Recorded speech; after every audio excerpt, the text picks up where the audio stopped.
Rétro de la semaine avec Proverbe 30-30, malgré Nakati à Gênes, mais Kolomboka, Aïba Elo Rodina Rosala Namboka Nae. La Kwanzila.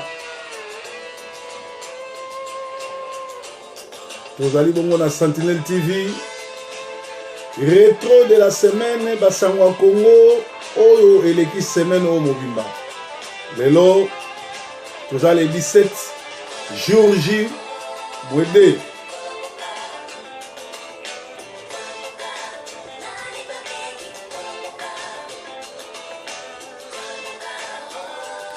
Totika na mikolomi balé ya kobengana ba Rwandais na occupation. Alors moto nyonso aza mokolo mboka ayebi eloko nini na kosala. Ba kolomboka o baza na diaspora le 19 biso nyonso tokutana na ambassade à Londres. Et si Kawapi na ogeno comme ambassadeur itinérant ya Congo na Londres. Pe tozo senga na ba diaspora nyonso, ba ville nyonso mine na poto boto la ambassade à Congo, Kabila ko engagé sur Congo te à partir le 19. Kolomboka lakisa bizaleli ya mu Kolomboka.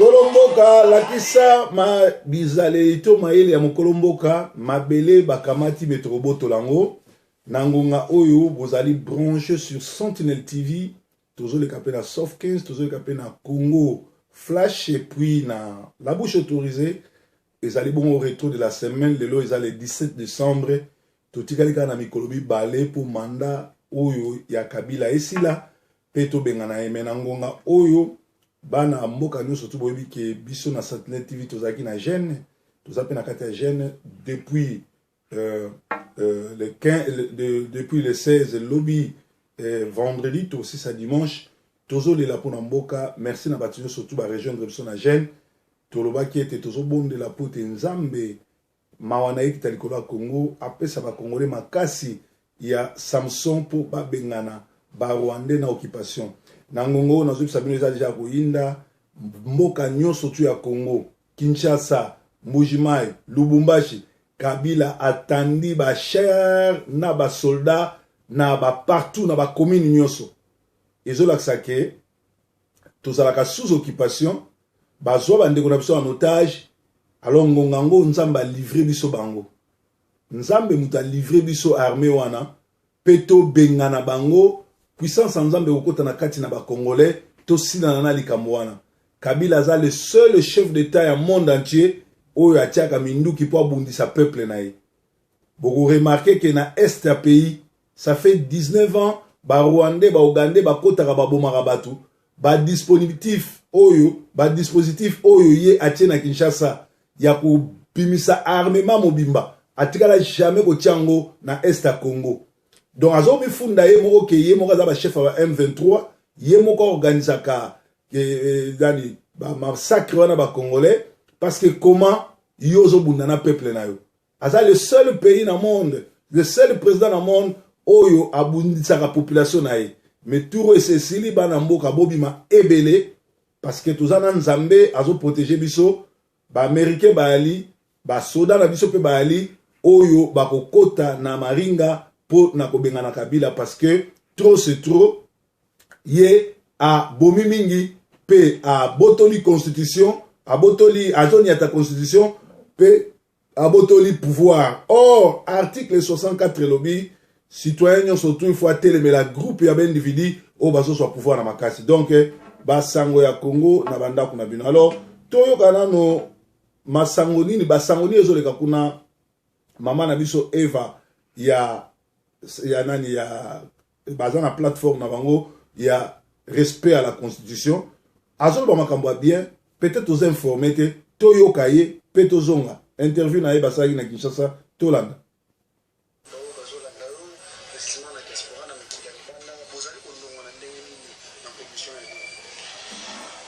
Merci de Moutula Nayo, ils ont tout dans ma épargne à Moutouaouti, la composante front pour le respect de la Constitution. MLC Azaliko Yangelango, tout le biboye que Bisso, tâche autoyé dans mon acte de discussion, ils ont dit tâche moins facile. Parce que ce qui battent la composante, y compris composante chef de l'État, il faut que tout sa Constitution. Donc, Bisso Toye, nous sommes les carrefours, tout le respect de la Constitution. Ce que le non respect de la Constitution, presque unanimement. Mais maintenant, le débat qui reste, c'est comment respecter la Constitution. Prenons par exemple concernant Fait Yamanda Yakabila. La Constitution est claire. Et l'Obami que le 19 mandat, ils ont dit qu'à Mbalamoko répété 2 fois, terminé. Là, la Constitution est claire. Toké n'a pas une institution de source. Assemblée nationale, autre bien une institution mandat électif. À part le chef de l'État, la Constitution est réglée sur Naye. Tout le but que pour la front. Tout le but parce que mars, faisait pas côté sa Constitution. Tout le but, la période intérimaire, tout le but, la transition, il faut total que l'institution écotique jusqu'à l'institution correspondante. Je parle du Sénat, l'Assemblée nationale, l'Assemblée provinciale. Donc, bref, tout le but que Makamboyon s'est régi dans la Constitution pour la MLC alliée, il faut être tout ça. C'est ça le respect de la Constitution. Partage inclusif, paritaire, c'est-à-dire qu'au Kabola Bakambo 50-50, là, le MLC allié n'est pas dedans. Voilà, parce que tout le Bagaboye, et là, tout le Bagabongo, parce que le peuple congolais m'a solo kaka, qui est à poste ministériel, on a Katio et à l'EPT, ici, à l'hôpital sur la Lissus. Et on dit que depuis San City, m'a solo sur l'ami. Je pense que Mbalami, ça, tout le sous Yango. Concertation. Vous avez des résultats. Les résultats, ils botinini. Dans la population et l'autre côté. Il y a San City, il y a une cité de l'eau, il y a. Zona d'Asiko, moi, 3 mois. Mais entre-temps, qu'est-ce qui est fait? Est-ce que Masolo a apporté réponse dans ma campagne congolais? Partage les pouvoirs, il y a un apporté la transition. Papa Tolobi que front pour le respect de la Constitution, et oui, quand même, MLC, donc, biso, ma partage, c'est qu'au Cabo, la pouvoir, les gens abissoté. Tu veux répéter encore combien de fois? Les abissoté. Les abissoté. Ce qui va. Tout va s'engager. D'ailleurs, il y a front pour qu'on dit maman qu'on va partager le pouvoir. Tout le monde, bonne chance à aller, mais écoutez, tout le monde, toi, ça canana congolais. C'est quoi le 19 décembre, dans 5 jours, on a le légué. Non, le peuple congolais est mûr. Le peuple congolais a zali, moto, a zoaboyan depuis Kala. Et le peuple congolais a eu une constitution. Ce n'est pas un cadre local angay, n'a école ici. C'est qu'on attend par la constitution. Et pas il y a.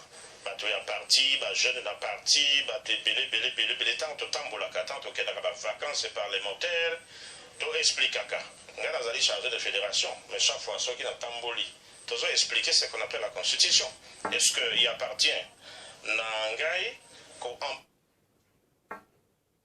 Itindaki te toya kosala réunion awa ba dialogue esalema ite tozwi élection ya Sénat te baza na dépassement ya mandat ba gouverneur baza na dépassement ya mandat même na ba élection niveau local ti siko tozelaka yango esalemi te 10 ans yango mais itinda te toya kosangana ka boye po to trouver solution toya wa pona nini po likambo eza monene eza sérieux eza ya kosakana nango te.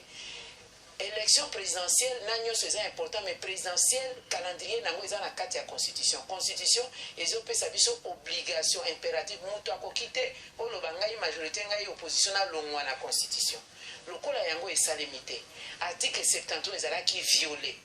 Le 15 décembre, le président de la République a dit un mandat na 4 jours. Yangwana toye awa poto zo solution ni ekopesa kimia na kati ya mboka.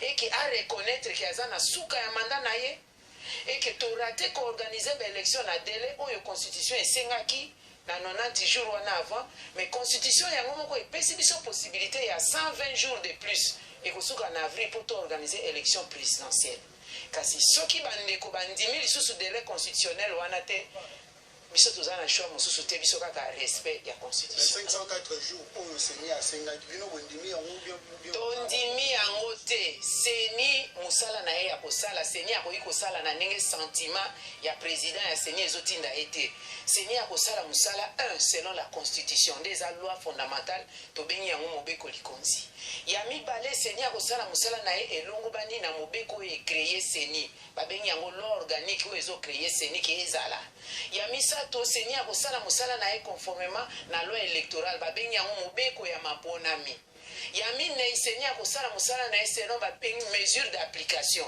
constitution loi oyo mibale natangi na mesure d'application ndenge nini ekosalema sur terrain akoki kopesa basentiment na ye te nasengi 500 autant de jours 504 jours nasengi boye baprévision ya baélection na présidentielle na 2018 non pas question wana ekoki kosalema ata moke te moto oke pembeni ya mibeko mpe ekolanda yo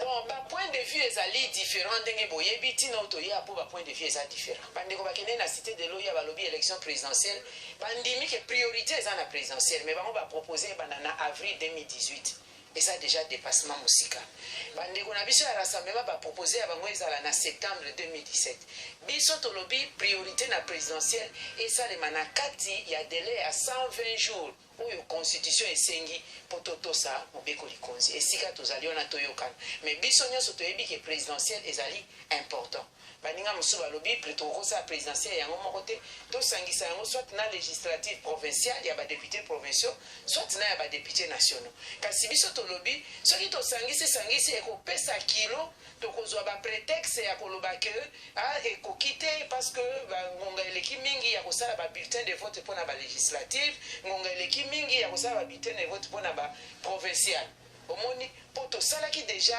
dépôt ya candidature ya badéputé provinciaux tofuti bambongo il fallait tozwa élection wana na octobre 2015 wapi mbongo wapi élection seni alobi nini moto moko azopesa biso réponse aza te balobi babandeli fichier électoral bobosana te fichier oyo todéposaki nango candidature ya badéputé provinciaux na 2015 todépensaki na Congo 24 millions de dollars pour bafiabiliser fichier wana mais lelo balobi babwaki yango na mai mbongo ekei wapi nga nazali député banda 2012 kino lelo chaque année tobimisaka mbongo 250 millions de dollars pour na organisation ya baélection 2012 2013 2014 2015 ti lelo balobi mbongo eza te mbongo wana ekei wapi boyoki sango ya bambongo compte ya seni na BGFI bank bato mosusu baindividu bazoya kobimisa bambongo bazokei nango boyoki sango ya mbongo ke monsieur Nanga président seni alobi toza na besoin ya 1,800,000 dollars 1,800,000,000 de dollars mbongo eza te 1,800,000,000 de dollars même pas à l'arrondi 2 milliards Congo République démocratique du Congo aza nango te il faut siko tolukaluka mais baindividu ya Congo batie mbongo na bapanama 15 milliards de dollars point d'interrogation wana mwana Congo afungola miso ayeba mboka ezokende wapi eloko toye kosala awa kosolola po kimia ekota le front pour le respect de la constitution ayawa kozwa ba compromis mais ko compromettre mboka ata mukete tolingi kimia ezala na mboka kasi kimia yango bamema biso na koviole mobeko likonzi soki moke te eloko ya suka na kosenga bapanzisa ngo boye te biso bana mike ya lucha ya filimbi ya compte à rebours ba étudiant baye awa kotelema awa koyebisa biso bakolo ndenge tozali awa ke to respecte mobeko likonzi bayekala na bapapier koloba respect ya constitution lelo ndenge tozoloba esika bana wana bakei toyebi te bakasho nyonso baluki bango tomoni te tozoloba na batata oyo bazalaka na bahabitude ya kokreye bagarage na bango na bandako bakasho mpo banyokola bana wana bayeba ke milimo na bango ekosamba epai ya nzambe tosengi na bapanzisa yango kodenonse likambo wana bana wana baza baintellectuel baza bavoyu te bavoyu bazotelenga na partout baza libre baokanga bango te Ce sont des jeunes gens intellectuels. Na basi na mibali bazali porté disparu lelo. Tozo senga pe na président ya Seko Monseigneur Utembi akolanda ngai à travers média asala makasi bana wana bazonga na bandako ya baboti na bango. Tolobi mesure à décrispation awa tozo loba po moka kene na kimia. On ne peut pas commencer par konyoko la bana oya biso bazali avenir ya mboka. Bon, na évité pourquoi Monseigneur Otembi a continué le débat. Na évité pourquoi Tshisekedi na l'atmosphère a boye a tinda ba parlementaire na ye ya rassemblement ba continuer ko na salwana entre temps bozo ba décrispation mais Kabila a continué ko relever ko boma peut entourer ville ya Kinshasa na ba soda. Alors bino bolobi boza ba politicien, boza ba docteur en droit, boyebi droit, boyebi nyonso, bokei ko lité pour Kabila longo na pouvoir. Alors et comme singai que makambo boye boyebi yango na tiko yoka ngote na bata rassemblement ba loba ke ba enlever bana na tiko yoka ngota na presse mo côté kaka mama na biso Eva mutayi ko bimsali kambo le batindeli ngango parce que ça retour de la semaine et ça makambo salama ki il y a 5 jours passé dans lelo tout kali na 2 jours pour na mandat ya Kabila bino bozo continuer ko kene ba réunion boyo kene ko débattre na mutoyo azo sakana bino et puis ba information na zanango awa basango ya Senko bobimaki na kanti ya chipo bolbaki boni respect à la constitution boni Kabila a tricheté atika na pouvoir te mais ndenge nini bozo ndima na bino na rassemblement bozo ndima ne Kabila atika la première atika la inane lisusu aza la président moko azo sale loko mokote or constitution ezoloba bien mandat Kabila ezo sila les 19 peuple congolais alingi lisusu Kabila za présidenté donc tindaki bino kuna te d'ailleurs eza bloqué nangongo to ba constitution na bino dialogue eza bloqué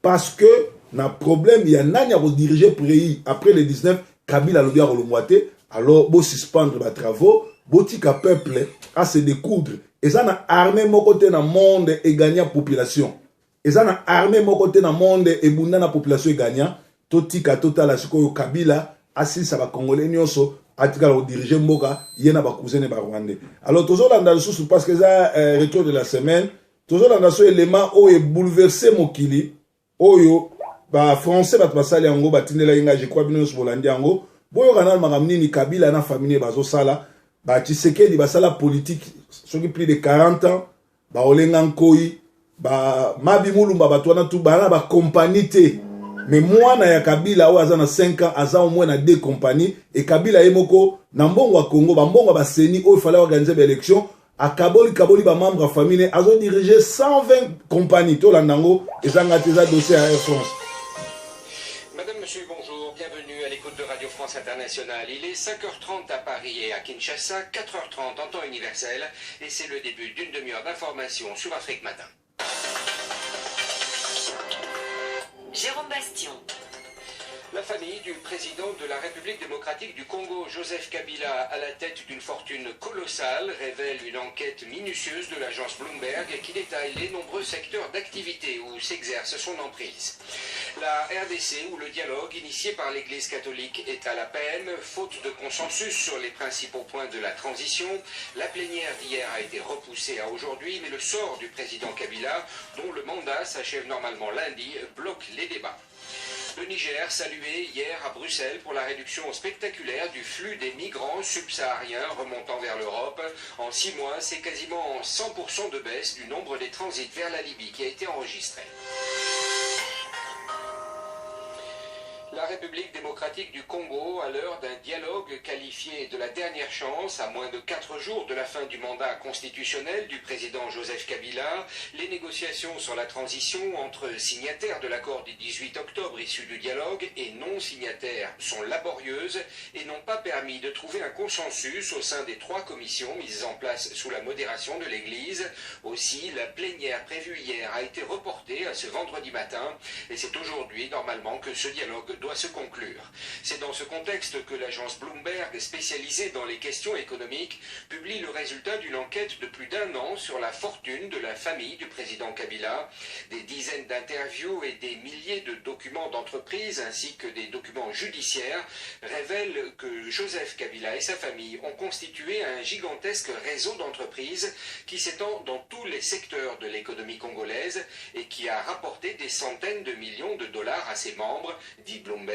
Les explications de Léa-Lisa Westerhoff. Des participations dans au moins 70 entreprises. La famille Kabila en est souvent le principal actionnaire ou l'un des gérants. Ces entreprises sont présentes dans presque tous les secteurs, la banque, l'agriculture, la distribution de carburant, mais aussi le transport aérien, la construction de routes. D'autres sont des agences de voyage, des boutiques ou des boîtes de nuit.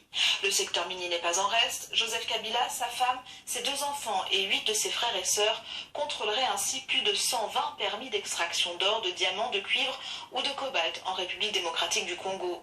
Difficile d'estimer le montant exact que rapporte cette activité économique, 350 millions de dollars sur 4 ans pour l'une de ces sociétés, avancent encore les enquêteurs de Bloomberg. Cette activité est-elle illégale ? L'article 96 de la Constitution congolaise interdit au chef de l'État toute activité professionnelle, mais pas à sa famille, ce qui explique sans doute que le président lui-même n'est associé qu'à 2 entreprises. Cette enquête est en tout cas une première. Jamais les Congolais n'ont eu accès à de telles informations concernant leur président et son immense richesse. Cette enquête de Bloomberg ne semble en tout cas susciter dans l'entourage de Joseph Kabila ni surprise ni gêne. Pour son conseiller diplomatique Barnabé Kikaya Bin Karoubi, rien de tout cela n'est problématique. Écoutez-le. Le président Joseph Kabila et tous les membres de sa famille sont des Congolais et ils ont le droit de faire des affaires comme tous les autres citoyens pourvu que les lois du pays soient respectées. Et que je sache, dans cet article, nulle part on ne dit que les lois du Congo ont été violées. Le président de la République doit vivre, les membres de sa famille doivent vivre, et il se peut que par-ci par-là ils aient quelques avantages parce que c'est la première famille et cela ne m'étonne pas. Mais selon vous, ce n'est pas problématique ? Encore une fois, ce sont des affaires privées du chef de l'État ou même de son épouse. Si les lois du pays ne sont pas violées, elle a le droit de faire des affaires comme tout autre citoyen congolais. C'était Barnabé Kikaya Bin Karoubi, conseiller du président Kabila, joint au téléphone par Léa-Lisa Westerhoff. La RDC, où les autorités ont ordonné hier un filtrage et une coupure des réseaux sociaux à partir de dimanche, soit moins de 48 heures avant la fin du mandat du président Kabila. Amnesty International dénonce une tentative flagrante de maintenir les Congolais dans l'obscurité à un moment critique. Fin de citation. Enfin, cette mesure d'ordre public au Kasaï oriental, le couvre-feu, déjà en place depuis 2 mois, vient d'être renforcé dans la capitale de cette province, Mbujimayi. Au lieu de 22 h, il démarre désormais à 20 h jusqu'à 6 h du matin. Autre mesure, celle de suspendre toute émission de débat politique sans date de fin pour le moment. Cette région est celle du patron de l'UDPS, Étienne Tshisekedi, qui avait obtenu plus de 70% des suffrages lors de la présidentielle controversée de 2011. Au Gabon maintenant, des avocats représentant l'opposition. Alors, wana ezali masolo ba combattant à Congo, binomo bomoni ke Kabila ye ko sakana na biso azobina na biso, c'est-à-dire à moneli biso ba bololé. Alors les 19 ezali mukolo oyo mbwa aliaka ongulu aliaka mwana na ye, bobi malokola mibali bo découdre na bango bo benga na bango parce que Kabila s'est envoyé. Kabila zubiso ba bololé azolinga kolongwa na pouvoir te tala ndenge na banane na bambwa na ye baza na ba compagnie. Entre-temps azo enlever ba congolais, azo nyokola ba congolais pe ali kolongwa na pouvoir te. Armée moko te na monde e bunela pe elonga na population. Ezali bongo histoire e komama na Congo, nzambe ya Congo abate na bino bokene na puissance nzambe. To bunda, to longa, to benga na bango, to sala histoire na biso moko. Bo banga te, ba marin bazawana, ba américain bazawana, nzambe na biso azana, akotika te, mutuwana asasabino. Bo banga ba soda, o yatandi na mboka te, bo banga ba char, o yatandi te, na bisa bino bozo ba cocktail molotov, bo tia milangi pétrole, bo tie tio na kati bien elamba, bo boaki moto, bo boaki na kati ba danki wana, na kati ba char, ba kokufa. Soki eza na bambwa o bakobimisa bolia bango bopakola mafuta nguma po ete ngwa abangaka mafuta nguma, c'est-à-dire congolais ngonga ngo nzamba livrer biso Kabila asakani pe asakani eloko nyonso to ezaka ne bandeli bino mo boyebisaki ayebela lokola boyi koyebela ayebaka eloko nyonso to ezaka ne bandeli nasuka biso eza mboka na biso toza na légitimité azoboma biso soki mutu ayi koboma yo esengeli yo telema mobali akufa lokola mobali totika histoire bato bayebaka nzambe ya Congo azosala biso kote na poto to récupérer ba ambassade nyonso to bima libanda pe to komela ba MP to ba membre gouvernement ba parlement ezalaki bon retour de la semaine Yesu azali nkolo. Breaking news. Yesu